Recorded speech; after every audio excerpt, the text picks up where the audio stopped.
Hello, good morning, Arfsal. Can you hear me? Good morning, Professor Bennett. Yeah, I can How, hear you. how are you today? I'm good, thank you. How are you? There you go. Okay. So I'll explain when your associate comes. I'll just go over what we're doing. I guess you're one of the two guys. Hopefully, we'll be getting some interaction. Uh, I could be wrong. However, we're going to encourage people um, to text, and I'll be relaying questions to the chat box. You know what a chat is, right? In Zoom. Yeah. Yeah, well, I'll be putting So, questions in. I'm sorry. are we supposed to put the questions in the chat box, or are we supposed to like be? Yeah. Can you get to a better computer? Your bandwidth is low. Is it possible? Your video is not. To I get a can't. better computer? Your voice is garbled. Is there any way you can get to a better computer, or is it too late? Oh God.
Professor Bennett, sorry about earlier. The connection wasn't that good. I hope it's better now. Yeah, I'll break with you just a second. Okay.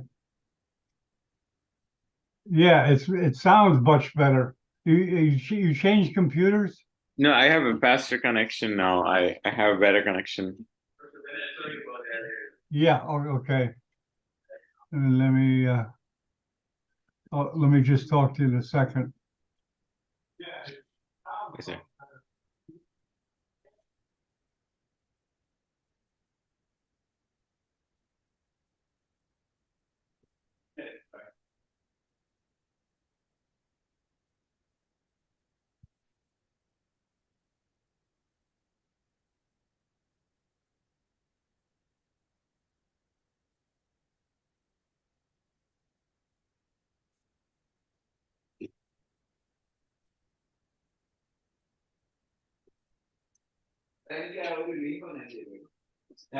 On WhatsApp അയച്ചു ഞാൻ email അയച്ചു okay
Just 1 minute, I'll be with you.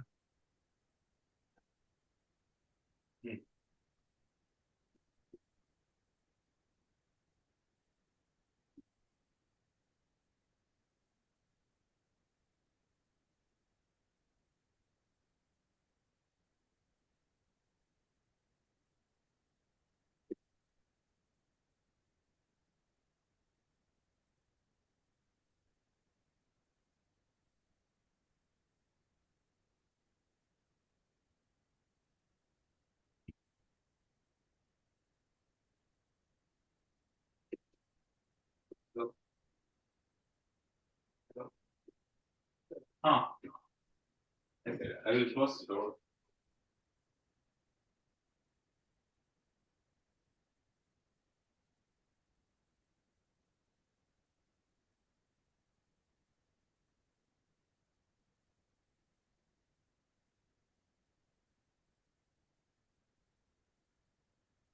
No, sir.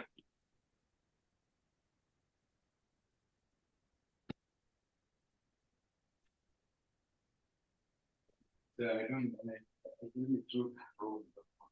Okay, I'll.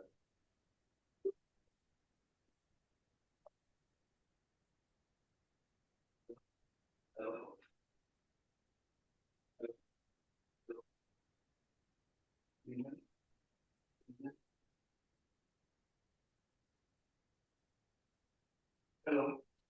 Hello. Now can you hear me? Now can you hear me? No, sir. No, on my computer there's.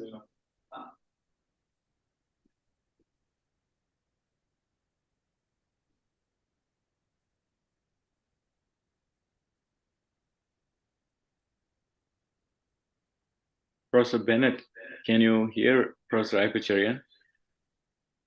Is he connected? I'll wait with you. Hello.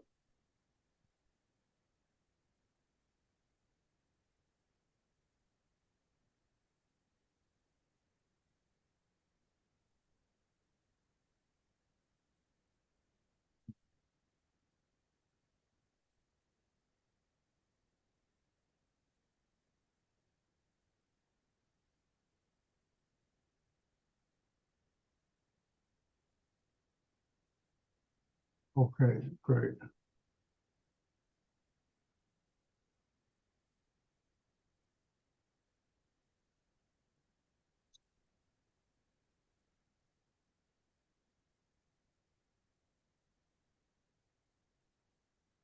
Sir, I sent you one more link.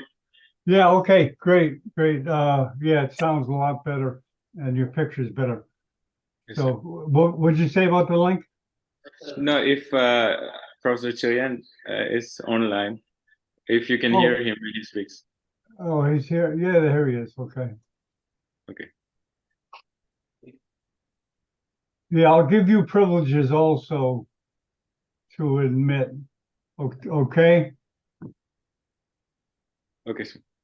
Have you done Zoom before? Do you know about admitting and stuff? I actually sent him a link. Yeah, Iype's here. Iype's here.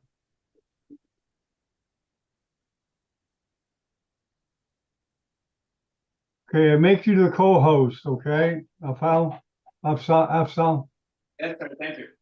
Yeah.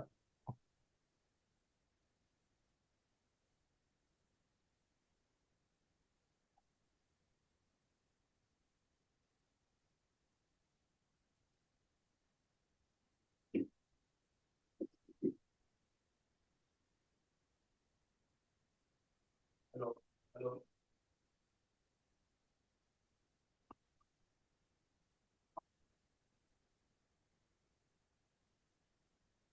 Hey, Iype. Can't hear you, Iype.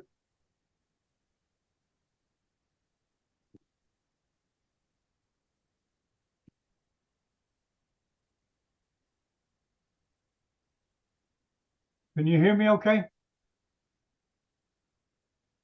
Can you hear me okay? Hello? I can hear you, sir. Oh, okay. Iype, we can't hear you, Iype. Yeah. Uh, Professor Bennett, he just told me that he's gonna log in from another computer. yeah, okay, Take okay. him like 2 or 3 minutes. We've done these webinars for a long time. You're from Germany, right? Well, I am actually from India, actually the same place as Professor Cherian, but I did my medicine and neurosurgical residency in Germany. Very good. So professionally, I'm from Germany. So Kerala, the city of Karan in the state of Kerala. Or do I have Yeah, it the wrong way? Is it the no, other no, way that's around? that's the correct way of saying it. Okay. Yeah, you guys know what you're doing. You just kind of try to pick the questions that are going to continue the flow. You know what I mean? And don't get ridiculous questions that are going to bog everything down. Yeah. So hopefully we'll have a choice of questions. So I'm gonna like pick up the questions and put it to Professor Cherian from the chat box. Yeah, whatever you prefer. You could actually say, Dr. Crane, we have a question from Iran.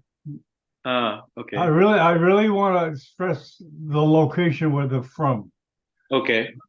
That's all I have to do.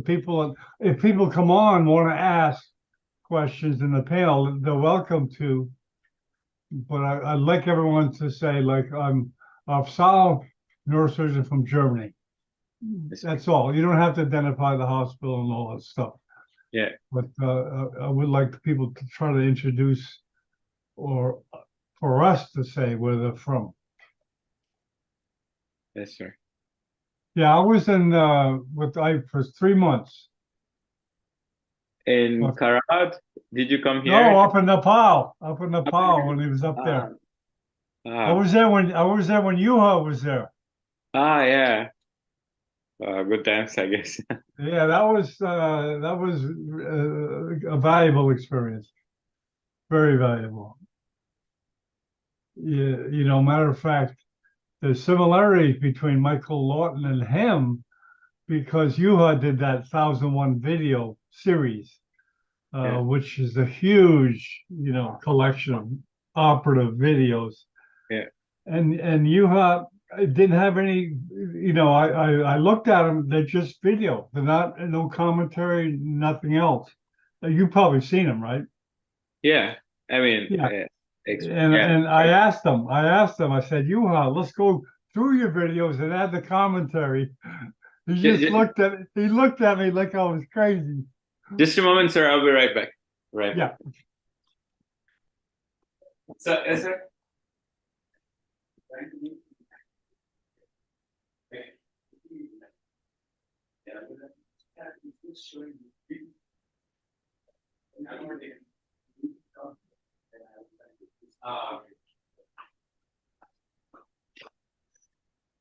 Professor Bennett, there is Yeah. a little technical issue. We're just gonna solve it. Just a minute, just a minute. Okay.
John, can you hear me?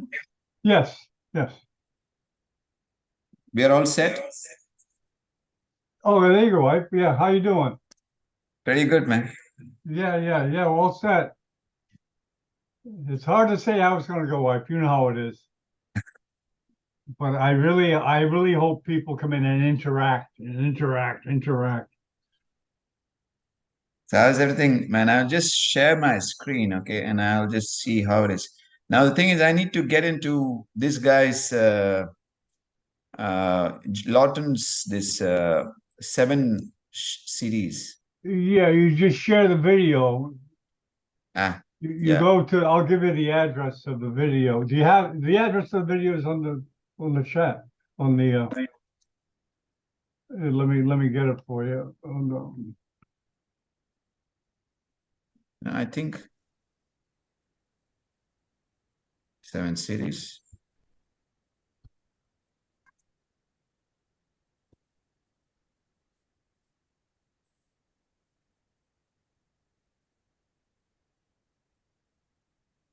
See, all you're going to be doing, Iype, is Afsel, you'll be Afsel. yeah. I'm going to give you the here's a link to the video, Iype. You just I think I'll do it from your computer, man. you just go. I put the link in the chat. That's where the video is at. Go to that link and you share the Yeah. link. You click on that link, Iype, and share the screen. 1 second. Oh.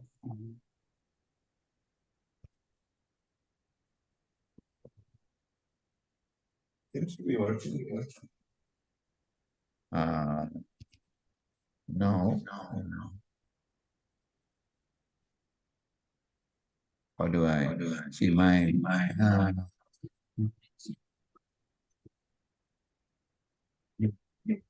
you need to put this video, put this thing in. You have the video, Lawton's video. Yeah, just open the video and share it. Make Yeah. sure the sound's put on there.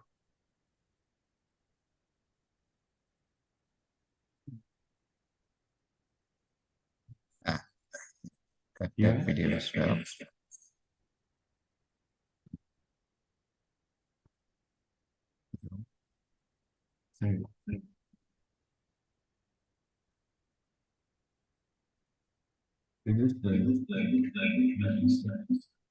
Now this one,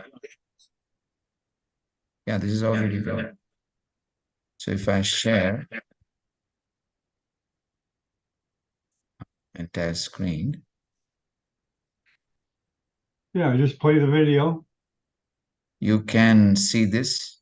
Yeah, just start playing the video. Okay, stop playing it and make sure the sound is working. Okay, you didn't turn the sound on when you shared the screen. So you go back and share it again. Take it off the screen share. Take it off because we're not getting the audio. I'm going to show you the button to click. Stop sharing. Stop share. Yeah, okay. Yeah. Now, when you go to share the screen, the first screen that opens, there's a little box to check in the left-hand corner. So open the first share screen, click that first share screen, and at the bottom of the next screen, there's a share sound button at the bottom left. Do you see that button? Yeah, man. Make sure the share sound, Okay. and then Right. try it again. Yeah. Play the vid.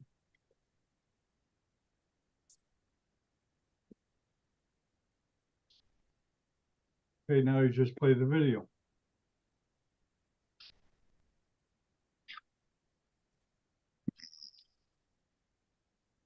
I think there's sound there, but you're not getting the sound.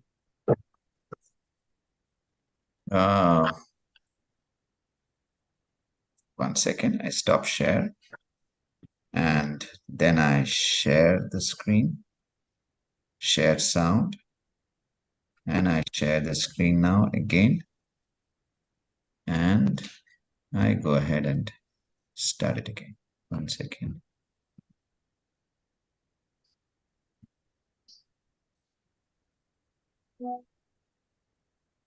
There's no sound. There is sound. I don't know why it's not working. That's weird.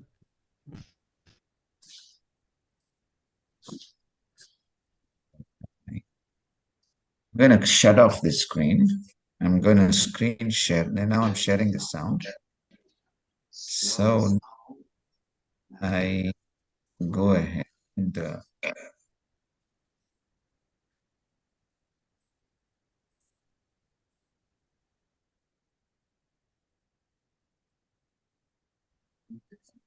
huh?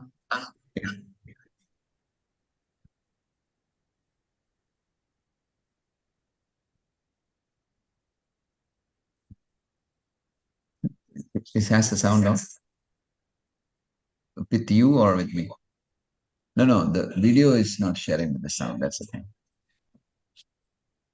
Try it again, Yeah, I'm gonna try to do that.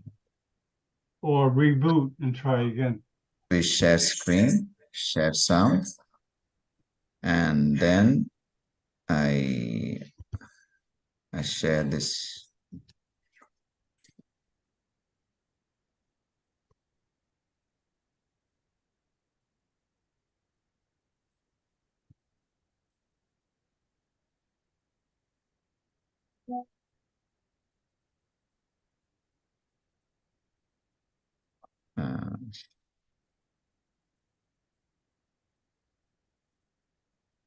Okay, share screen. So share screen with the share sound. Share. And now I gotta go to the web page where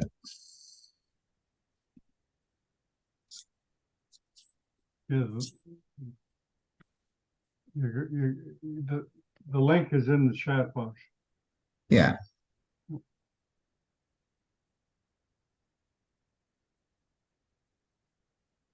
This video will demonstrate clipping of a superior.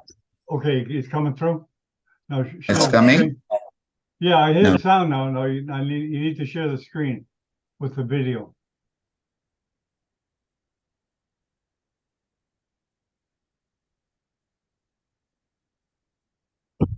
artery projecting medially into the sellar region. There it goes. It moves Okay, you got it. approximately a You got it. centimeter in diameter.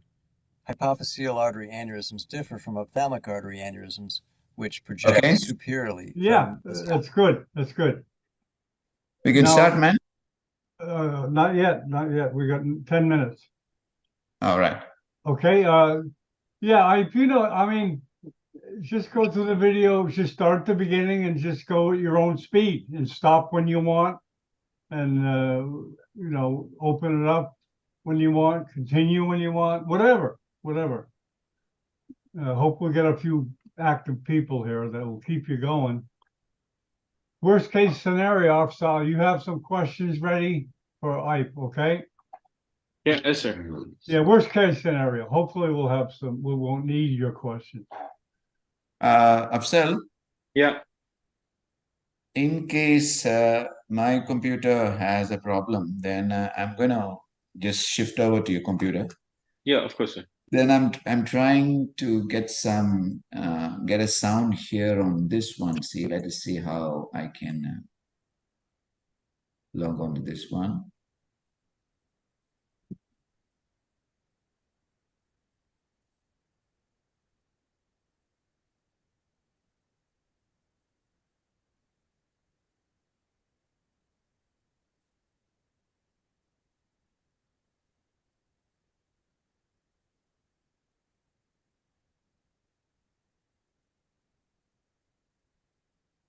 Hello, Ivan? Hello, you hear me? Yeah, Yeah. Ivan, are you also in, No, I switched the place because I was having problems with the Wi-Fi. oh, okay. But I think I got good video and sound right now. Oh, okay. Where are you at, Ivan? I'm at the guest house. No, he's also a fellow at Krishna. Oh, on the- okay. You're in India. You're in Kerala. Yeah, I'm correct. Yeah. in Krishna, like in the same department.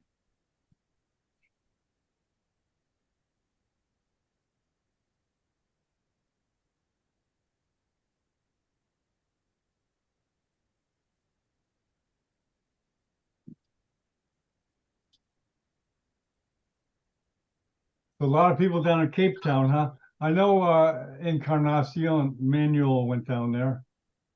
Yeah, Oh, yes. yeah. Yeah, Benzu went there.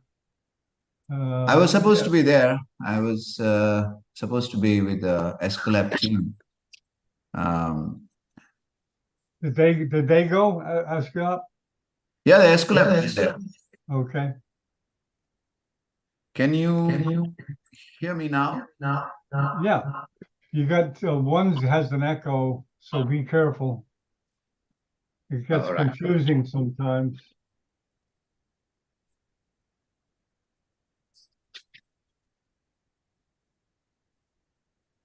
Can you hear me now? Yeah. There's an echo Iype somewhere.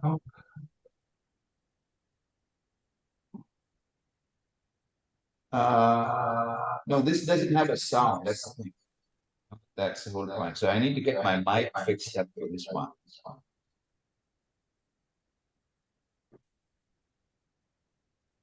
Oh, here's your buddy Iype, Ashna. Hey, Ashna.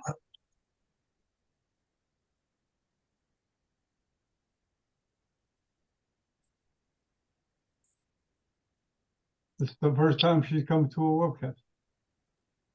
Good to see you, Ashna. I believe you're in Belgaum. He's got a. No, I don't think anybody's hearing me. I think you may have to mute one of the mics. Can you talk again? One second.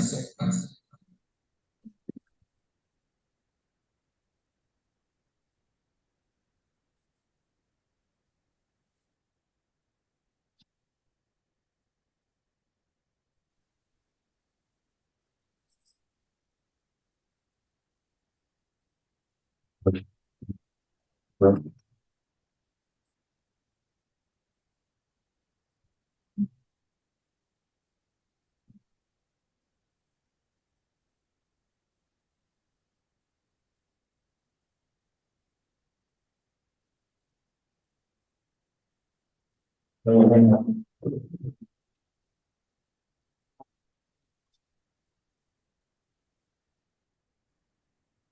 hello.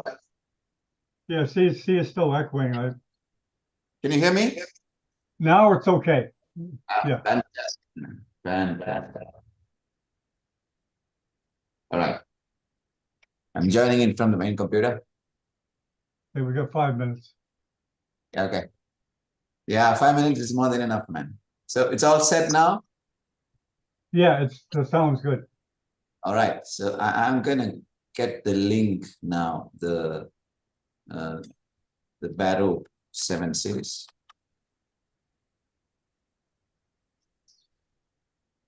We can talk a little bit before you start sharing, okay? At the beginning, it's just to explain what we're trying to do. And you're the only one crazy enough to try it.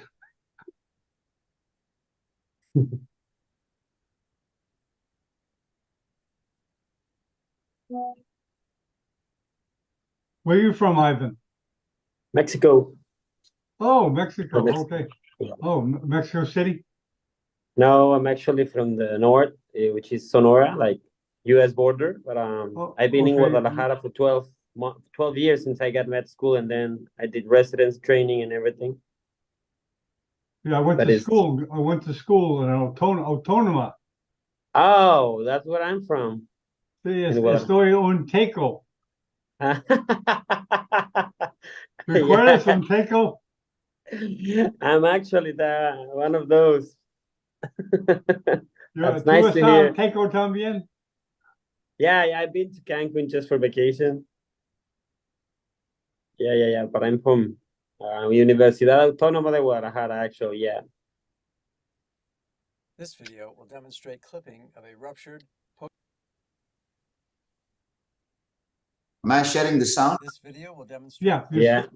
superior hypophyseal artery aneurysm with extradural Always good clinoidectomy. in the last minute, do we? The patient was in his mid-50s.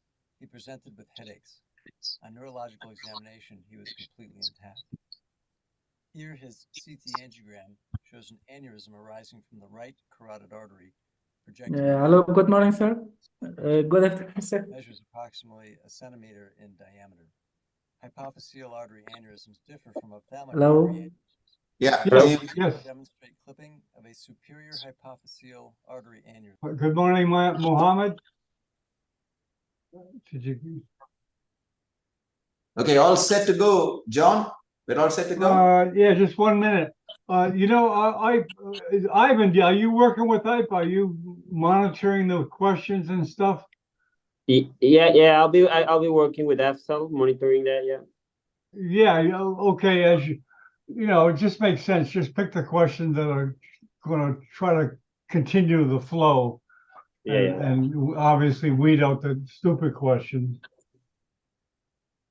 Hopefully we have some. Okay, you ready? Yeah, I'm all set, man. Okay, can you get off the screen share there? Second. Okay, 10, 9, 8, 7, 6, 5, 4, 3, 2, 1. Good morning. This is Dr. John Bennett broadcasting from the home of Neurosurgical TV in Miami Beach. We have the pleasure of having another episode of Iype Cherian's Neurosurgery Innovations. And what we're doing today is unusual, which is the reason why I went to Iype, because I knew he's open to experimental. It's not really too experimental. We're just piggybacking a Zoom on top of Dr. Lawton's video. And without further ado, I'll introduce Iype. Hey, Iype, how you doing? Pretty good, man. So great to see you again. And the co-hosts are Afzal and Ivan, both are my fellows, skull base and vascular fellows at Karad.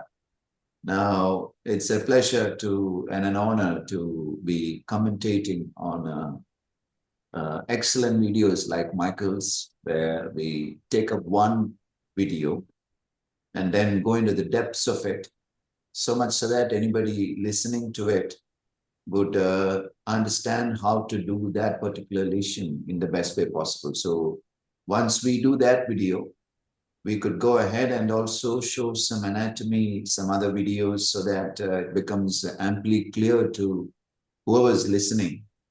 And we hope that John can give us an edited version of this so that we can put this on, and this can be a series where we can look at one video by one video every Sunday, and hope to handle that particular region in the best way possible for any young neurosurgeon. This is exactly the idea.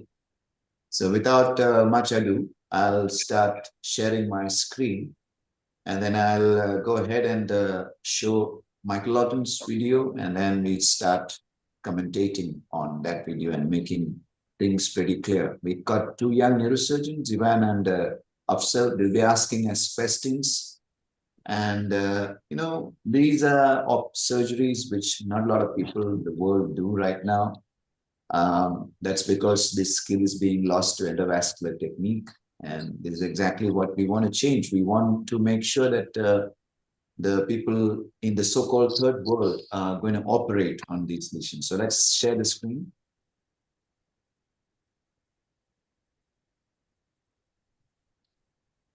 You know, I don't think you can do what you want, but you don't. Do you think you need to go through the whole video? Okay, you can stop it and just comment when you want.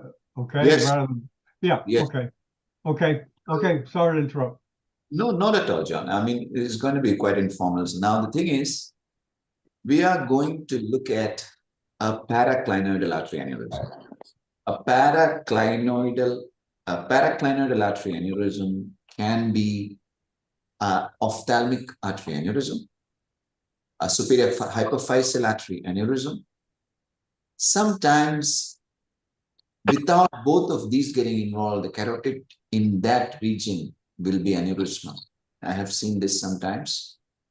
And there is this transitional aneurysm where the aneurysm is actually between the distal dural ring and the proximal dural ring.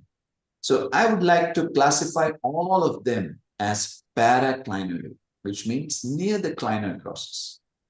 Now, all these aneurysms require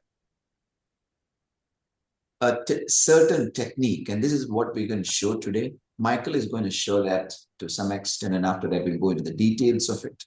We'll show you some videos. Michael's videos are beautiful that, you know, he has an excellent editing team where, you know, they show everything, all the anatomy and everything, and it doesn't really require me to talk on it. So I would rather have the video running, and then we will show certain areas where we need to stop and ask. And after this, we will start with the anatomy. So this video is about 7 minutes. Anterior clinoidectomy. The patient was in his mid-50s. He presented with headaches. On neurological examination, he was completely intact.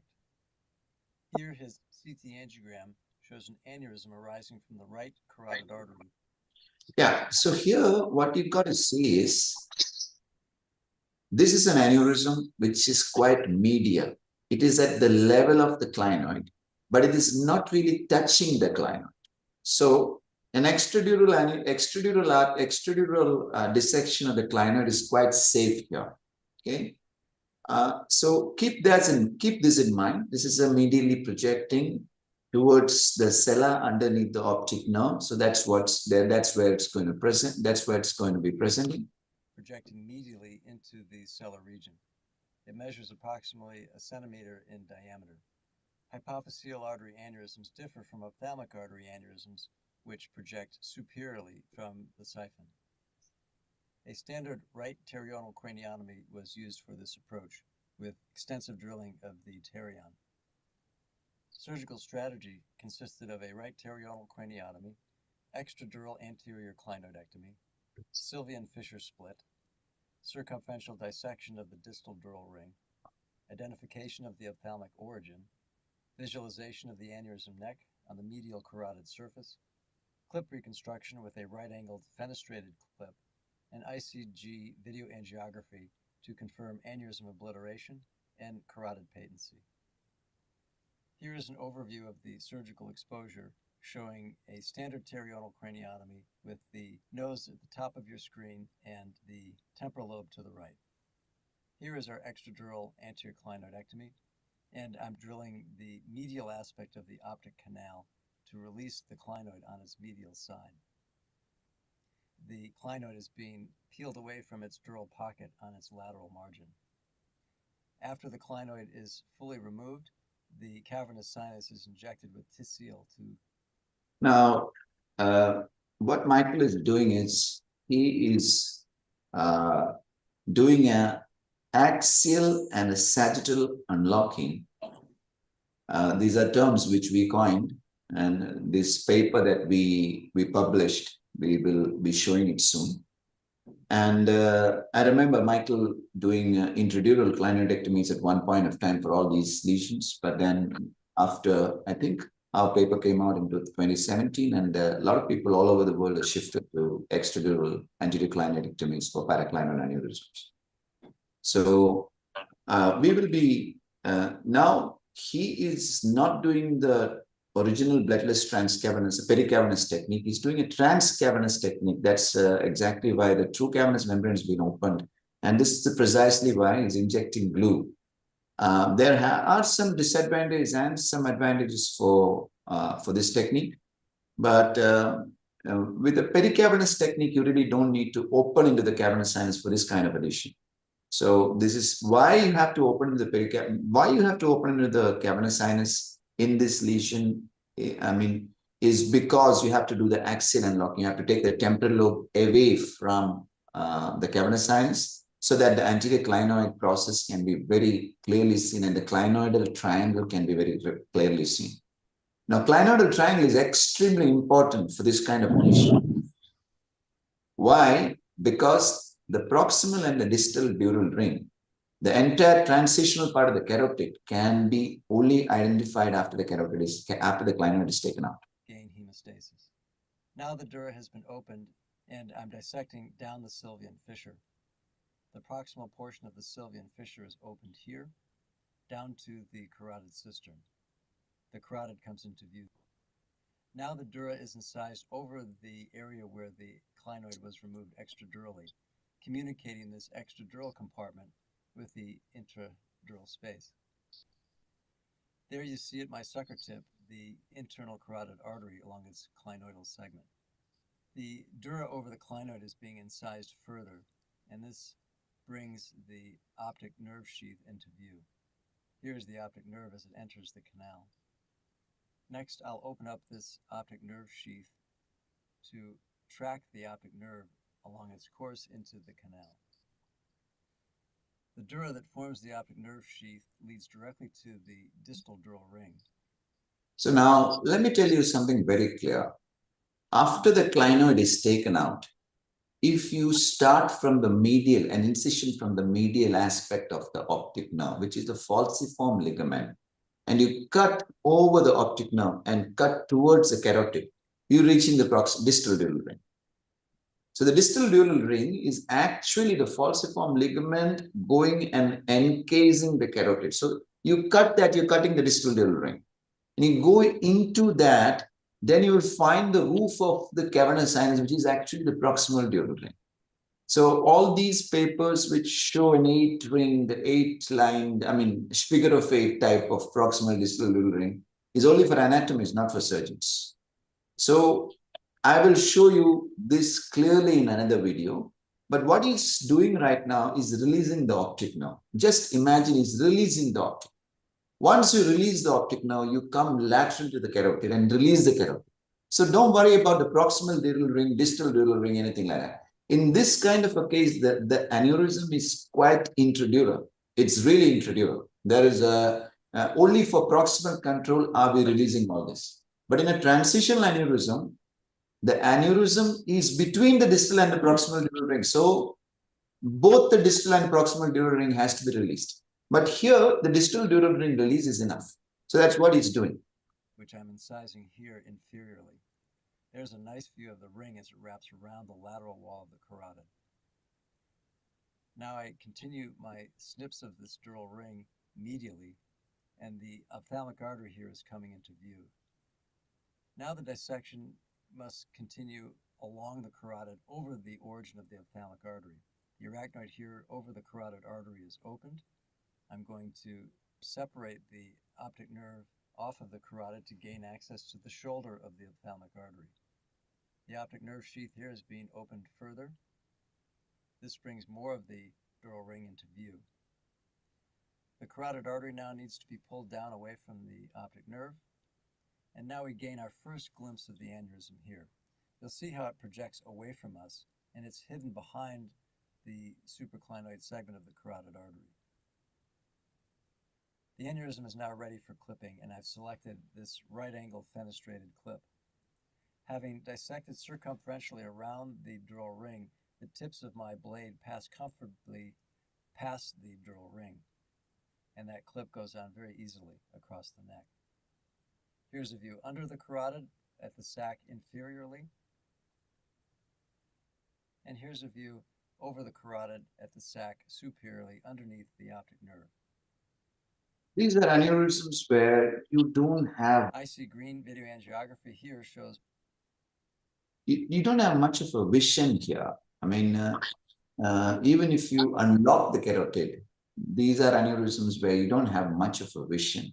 So that's why he's using a fenestrated clip, and there's nothing to catch into this fenestrated clip. So he's going around it and then clipping it.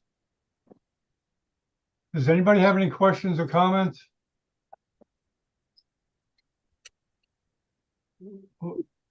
Any panelists have comments or questions on so far?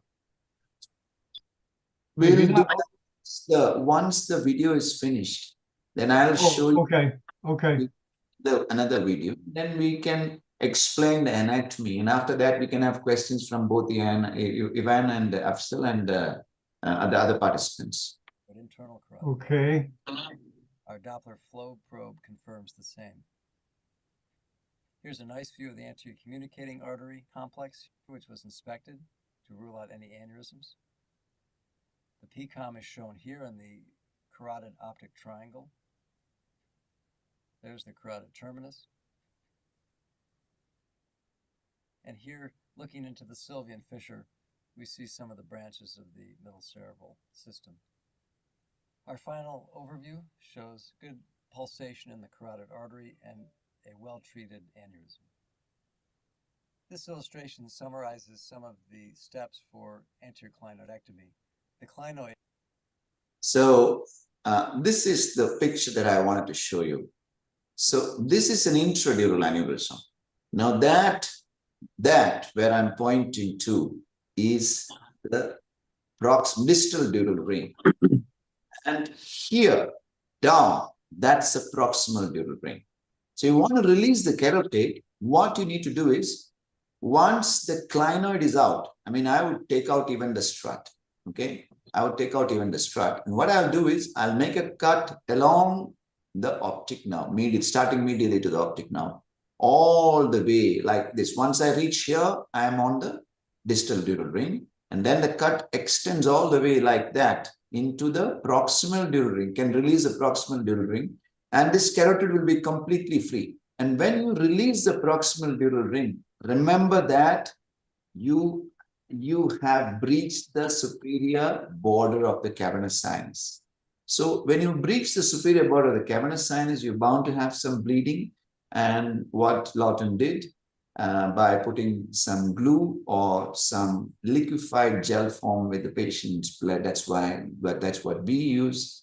And it would amply easily take care of the bleeding. Once you do that, you have control of the paraclinoidal carotid all the way from this region where you have ophthalmic aneurysms, superior hypophyseal artery aneurysms, and transitional aneurysms. Okay, so this is a key picture here. So what he did was we took out extradurally the clinoid, and after that he cut from this part the optic nerve, and then he went on to release the distal dural ring. And then you had a view of the carotid, extradural intradural carotid. Then we went on to clip the aneurysm.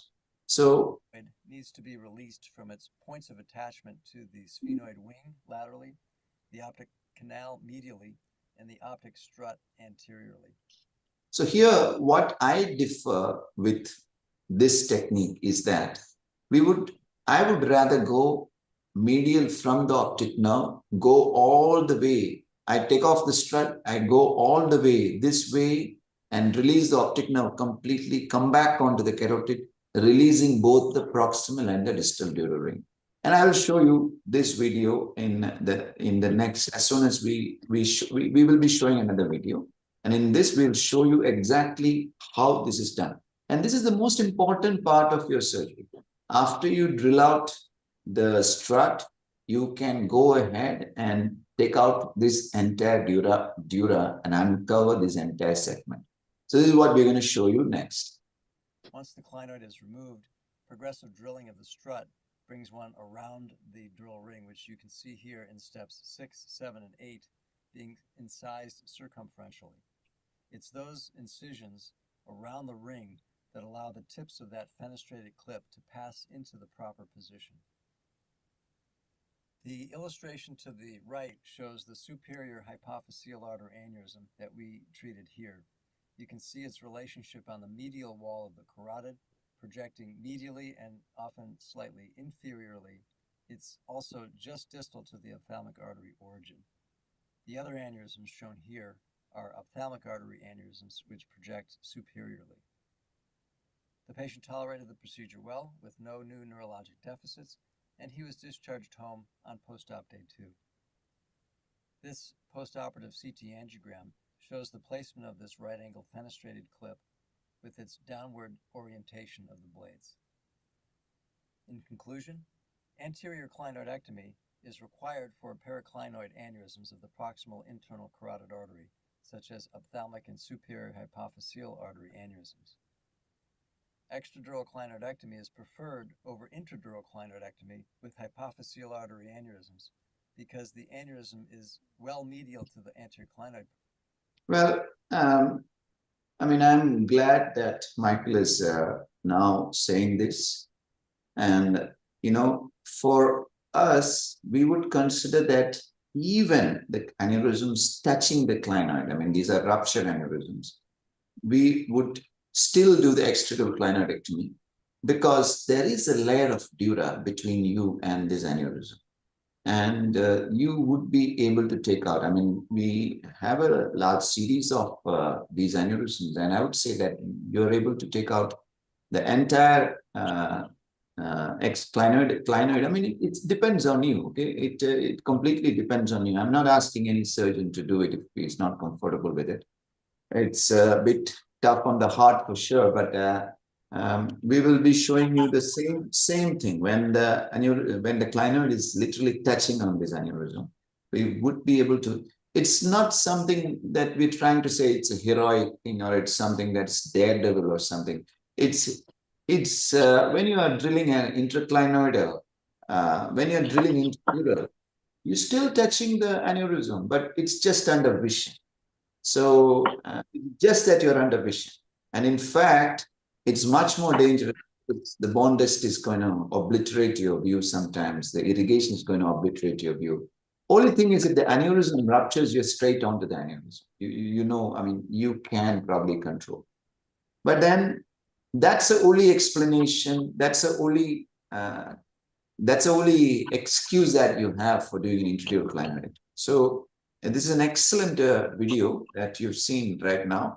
So we will go on and now deal with the anatomy. We will first show you another video where we have our aneurysm, the same thing, but as I told you, ophthalmic, then superior hypophyseal, and then transition. So we're going to show you a transition aneurysm. Obviously, our quality of video may not be as good as Lawton, but then you see, this is the clinoid process, and it's touching, really touching the aneurysm. Okay, and this aneurysm is not intradurally; it is half intradural, half extradural. So really transitional. And the optic nerve is going to come here. So the carotid is going to be really under the optic nerve here, because aneurysm is pushed the carotid medially under the optic. You will see all this, all these things. You will see it clearly now. So it's literally the same video, literally the same type of video. Only thing is the aneurysm is more proximal. So here I would always prefer to have neck control. You can see it's a transitional aneurysm, clearly transitional aneurysm. You can see the aneurysm there. So here what I do is I open the orbitomeningeal band. Now there's a paper we have, and I would just share you this paper first. This is something that we published, I think it's in 2016 or 2017. We've been talking about it from 2014, as Vlad and the WFNS anatomy people would know. I've been taking classes, I mean, all over the world on this way of bloodless transcavernous dissection. So in this is a simple paper, and this paper I mean, I think it's 2016. Yeah. So this paper clearly shows you how to go ahead. And so this is the superior orbital fissure. These are the cranial nerves. This is the cavernous sinus there. And this is the layer that I'm talking about. So once you get into this layer, from here, then you can take the temporal lobe off from this layer and the frontal lobe off from this layer. So that's easy. This is the whole purpose. So you have the true cavernous membrane here. That's a frontal lobe there. That's a temporal lobe there. Once you get in through this window, you can take the temporal lobe away and the frontal lobe away without actually going into the cavernous sinus. So if you preserve this membrane, you can. So I use it for all kinds of tumors, all the axial and unlocking and sagittal unlocking. I use this. Now let us get back to the video. So it's exactly what I'm doing. I'm going to open the orbitomeningeal band. So I use very high zoom. You have onto your right side, you have the frontal lobe, and onto your left side, you have the temporal lobe. So I'm releasing, literally, I'm doing an axial unlocking under very high zoom using a diamond knife to cut the orbitomeningeal band and release. So I keep on releasing it. You can see the line of dissection. Although this is an extradural procedure, we don't like too much blood coming into the field.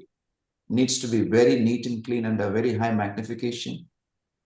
So I am going really now pericavernous under very high zoom. And now you see that's the clinoid process coming up. This is the cavernous sinus going into the superior orbital fissure. I'm releasing it further along the third nerve. So that's a third nerve. So I'm going right over the third nerve to release the frontal lobe dura away from the cavernous sinus, the temporal lobe dura away from the cavernous sinus. You see the plane of dissection now. That is the third nerve.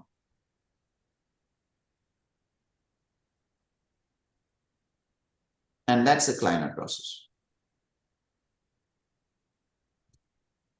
So once I establish that plane, this is the third nerve with its dural sheath.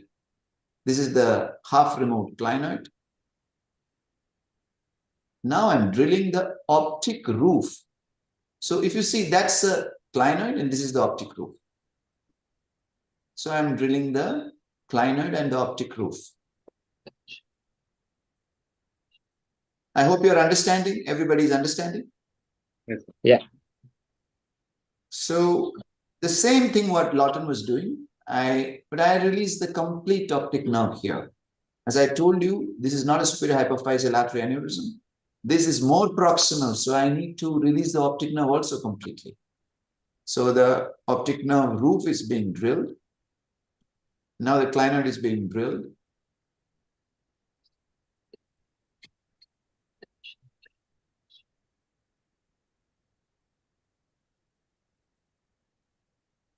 Once the clinoid is drilled, I'm going to release the superior border of the cavernous sinus away from the clinoid and then drill it paper thin so that I can see the aneurysm through this clinoid.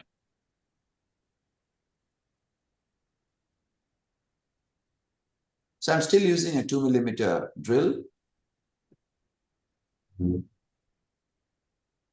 So that's the optic roof, which is skeletonized now. This is the medial border and the leading to the strut, the clinoid, that you have to be very careful because the aneurysm, you're touching the aneurysm there. So keeping on taking out the lateral border, where I know it's safe, it's going to the clinoid, so I can take out that lateral border. This is where I've got to be worried because this aneurysm is right in proximity with the optic nerve. So I've got to be very careful when I'm taking out the strut.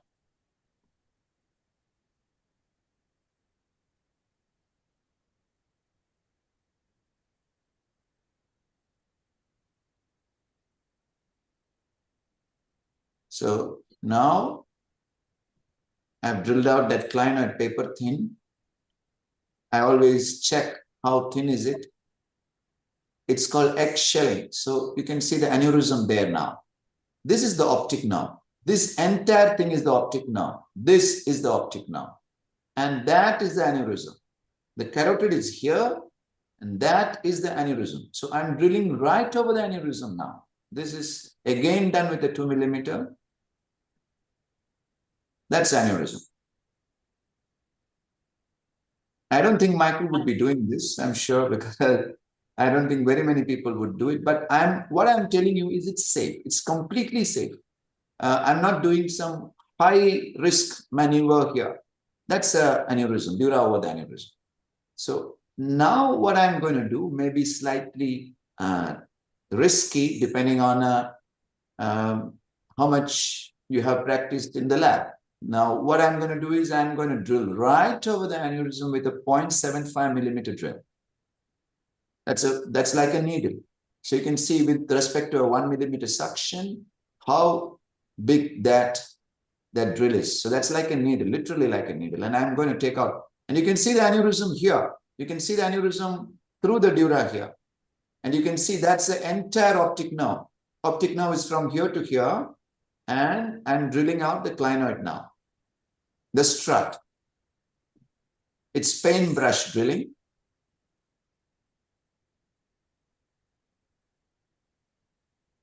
So that's all aneurysm because I need to release all that bone. If I cannot release it, then I cannot cut the dura above that.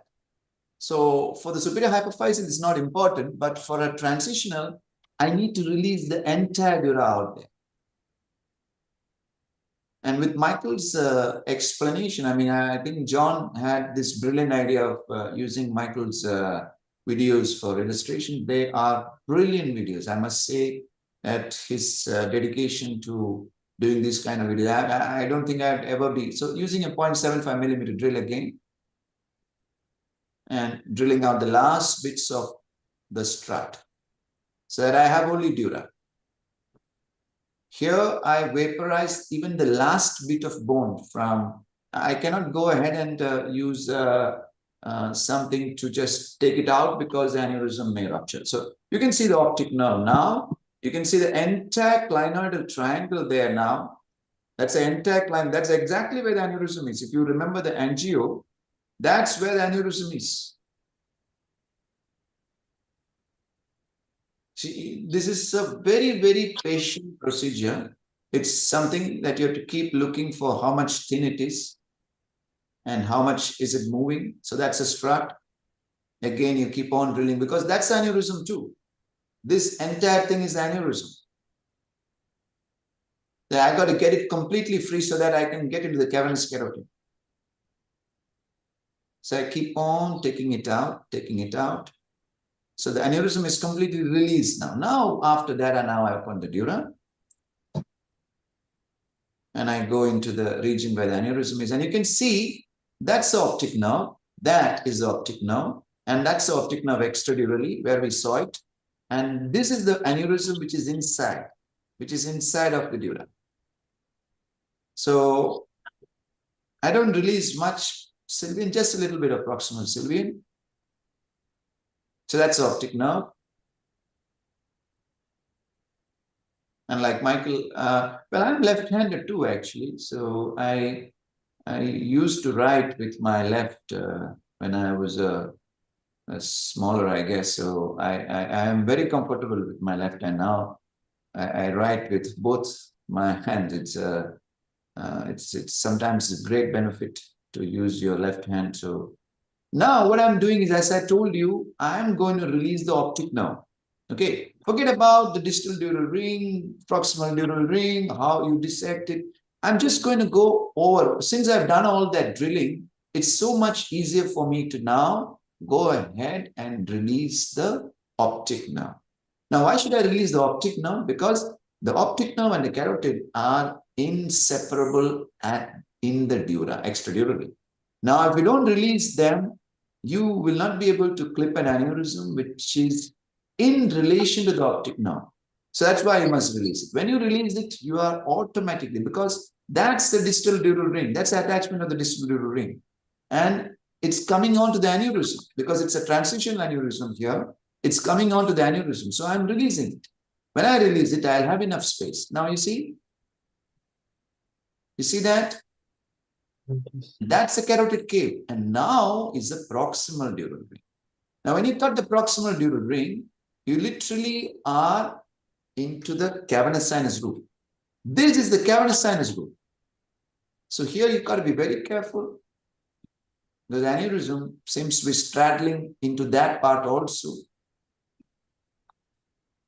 So as I told you, as you saw in the scan, this aneurysm is pushing the carotid underneath the optic nerve. Okay. So now you can put your clip very easily because you made enough space now there. And I'm just demonstrating that how you can put in a straight clip. Now that part is going into the cavernous carotid.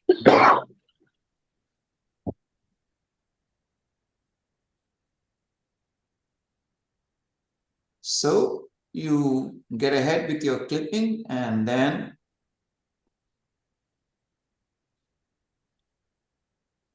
you're getting ready for your clip now.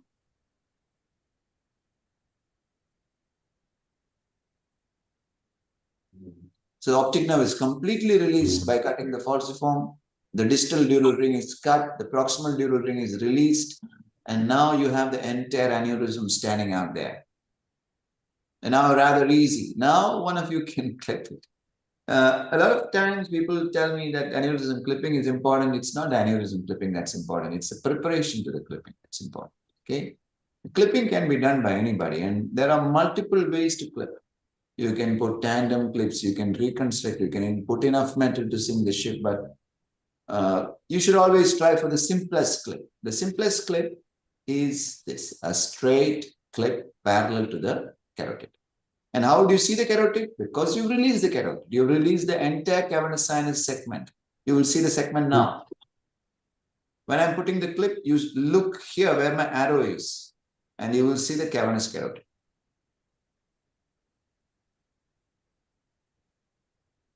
See the cavernous carotid going down. That's a cavernous carotid going down. That's in the cavernous sinus.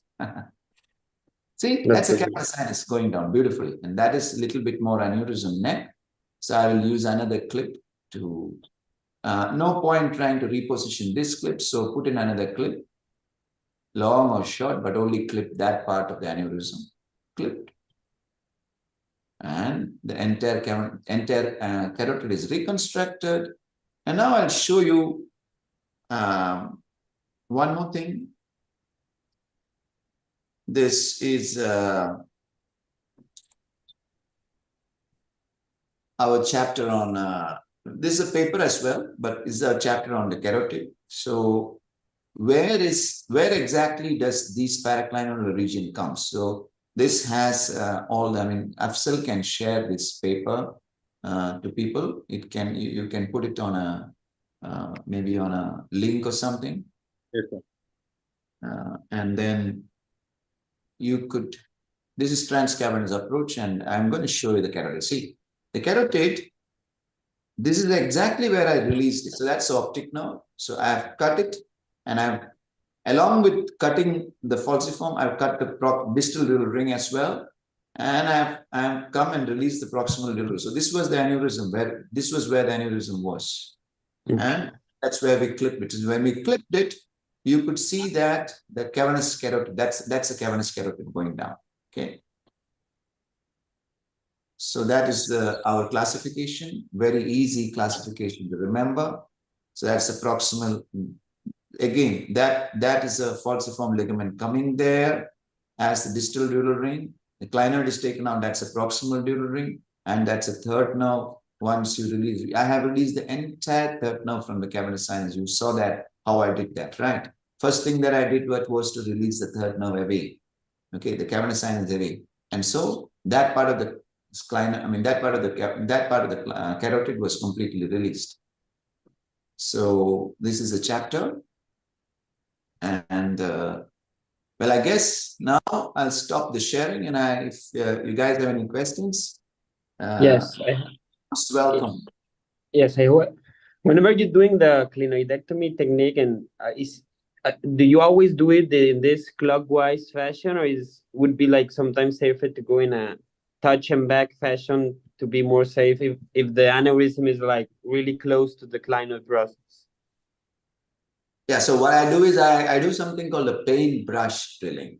The paintbrush is when somebody, generally it is Salona, so she holds the suction and she holds the drill so that I don't have any weight on my hand.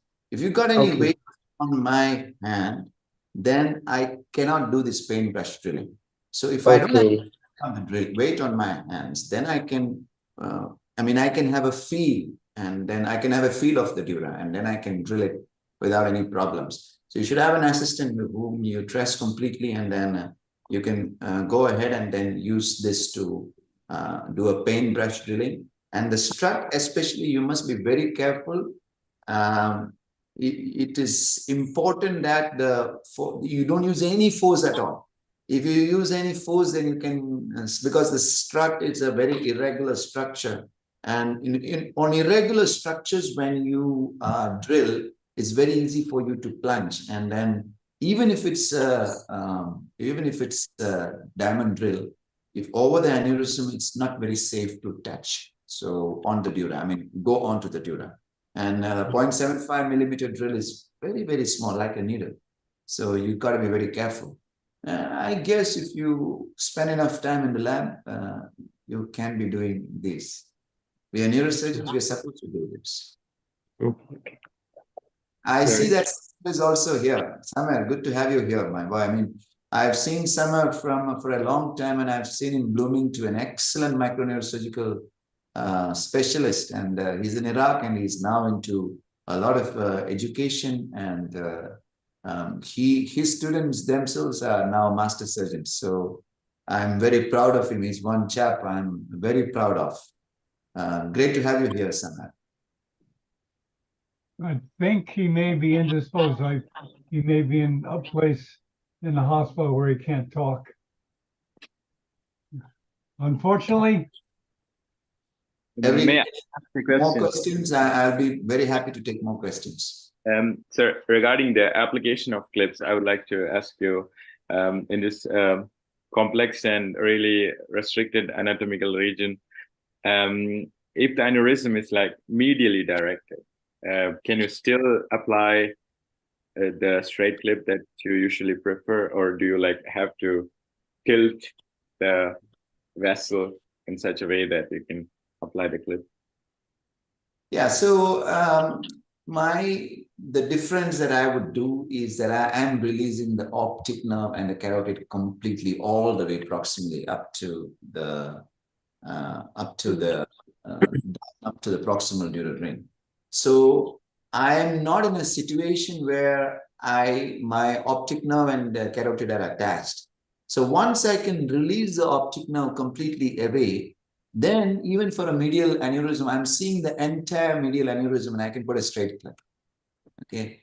So, but if I cannot, I mean, if I have not released, I don't have time, I had a rupture or something, I would always prefer a fenestrated right angle clip, maybe one or two of them. But generally, I would like to release the entire ligament, the dura, falciform ligament, distal dural ring, proximal dural ring, and then even if it's medially directed, I can just put in a straight clip. And what's the significance of proximal control in aneurysm operations of that region? Yeah, so one can be heroic, but one must not be a fool. So a neck control in a transitional aneurysm is mandatory. You don't have that, that will play on your mind. Number one, that you don't have a proximal control. It's like, you know, going to a stage show without an underwear. So it's not, you know, it's not safe.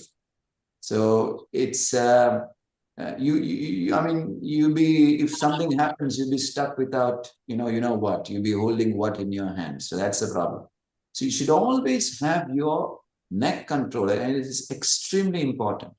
Many people, they say, oh, the neck control is not important. It just takes 25 minutes. And if you have a neck control, the beauty of the neck control is such that if you have a rupture, supposing if you have a rupture, you close off the distal part.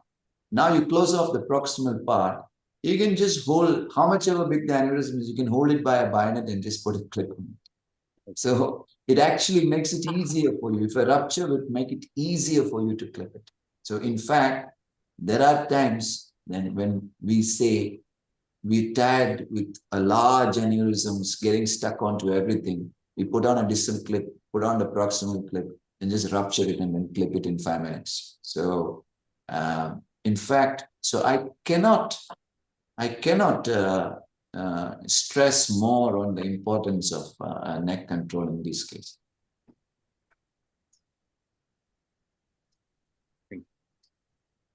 Okay. All right, guys, any more questions? James, Anuj, Saiful. Okay, very good, Iype.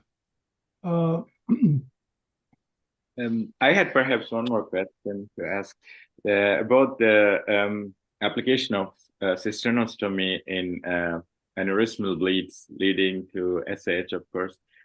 Does that actually, like, if we do a cysternostomy on an aneurysmal bleed, does that, I mean, theoretically, it would and actually should reduce spasms because the amount of blood on the around the vessel is getting reduced, perhaps due to the cysternostomy. What do you think about that, Professor Cherian?